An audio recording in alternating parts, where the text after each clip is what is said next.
Sizga aslida eringizni salomatligi muhim emas. Rostini ayting va men ham sizga rostini aytaman.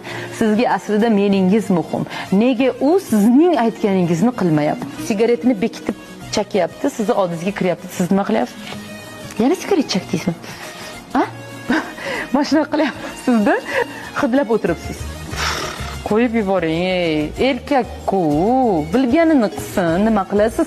Shunchaki zavqlaning, uyingizgacha kelganiga, sog'lomligiga, salomatligiga, sizning eringiz ekaniga, shunaqa zo'r ajoyib inson ekanidan zavqlaning, minnatdor bo'ling. Endi o'tirib olib shu bitta sigaretini kovlaverasiz, uxlasangiz ham shuni o'ylaysiz. Nimaga? Bilasizmi nima uchun? Chunki sizning ichingizdagi egoingiz, ya'ni meningiz haddan ortiq shunaqa buyuk bo'lib ketganki, nega mening aytganimni qilmayapti? Nega u siz unga chakma dedingiz va u chakyapti, yana bekitib? Chunki sizni aytganingiz bo'lmayapti-ku.